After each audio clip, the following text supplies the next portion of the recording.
بسم الله الرحمن الرحیم. السلام علیکم دوستانو عزیزانو.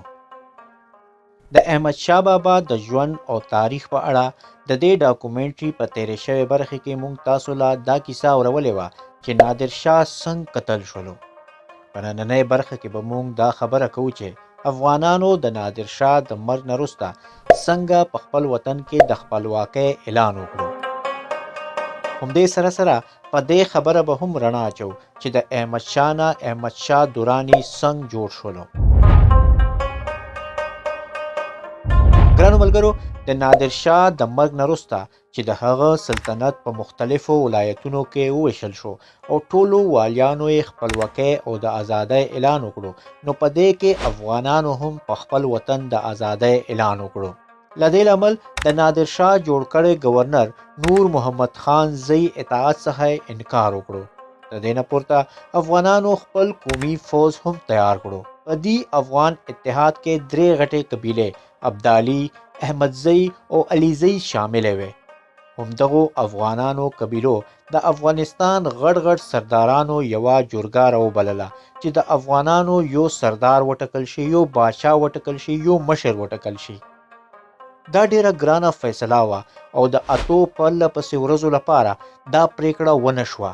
په نهمې ورځې د محمدزی قبیلې سردار جمال خان په خپل حق کې فیصلې لپاره ډیر کسان راخپل کړل، خو بیا هم پریکړه ونه شوه، فیصله ونه شوه. احمد خان چې په نسب کې د دوی ټولو نه غوره و، په دغو څو ورځو جنجال کې غلی ناست و.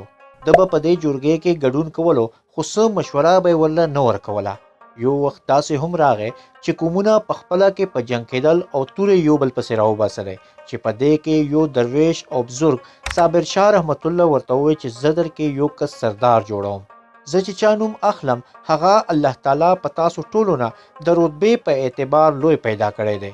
هم د دې سړي تر مخې ټول سرونه ښکته کړئ او دې سردار وټاکئ خپل، ځکه چې همدغه د خدای امر دی. که دغه سړی مو خپل مشر ونه منلو نو یاد لرئ تاسو به ټول غرق شئ، تباه به شئ.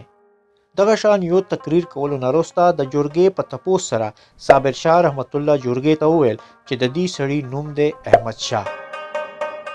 دا خبره اورېدو سره د جمال خان سره ټولو افغانانو سرونه ټیټ کړل او پورا جذبې سره احمد خان خپل سردار وټاکلو.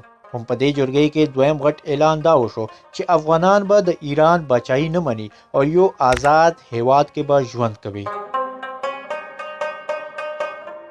ګرانو ملګرو، احمد شاه بابا چې څنګه په تخت کېناست نو لومړی یې په کندهار برید وکړو او کندهار کې یې د ایرانیانو ډلې فوج له ماتې ورکړه. هم په دې دوران کې د لاهور نه د ایرانیانو شاهي خزانه په 300 اوښانو باندې پرته کندهار باندې تېرېده. چې احمد شاه بابا د دې خبرې نه خبر شولو نو په دې قافلې هم برید وکړو او ټوله خزانه یې قبضه کړه. دا خزانه یې ځان سره پاتې نه کړه او په هغې ورځ یې په خپل فوج کې وویشله. احمد شاه بابا له دې سخاوت دغه ګټه وکړه چې د ده په فوج کې چې کومو خلکو د باچا په زړه سره تسلیم کړی نه و، کوم هغو خلکو د په زړه سره خپل مشر تسلیم کړلو. دی چې کله کندهار ښار ته راننوتلو نو ټول ښار یې استقبال لپاره له ښاره بهر راووت.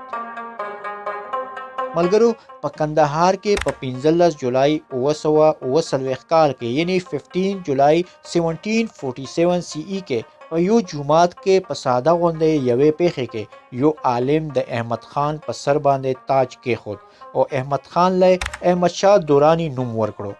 د دې نه مخکې صابر شاه بابا دوی له په لومړۍ جرګه کې دور دوران نوم ورکړی و. په دغې جرګې کې د دور دوران نه دراني جوړ شولو. په دغې جرګې کې دغه اعلان هم وشو چې ابدالي قبیلې ته به د دې نه پس دراني قبیله ویل کېږي. د دې ترڅنګ احمد شاه بابا خپل مهر او خپله سکه هم پیل کړه.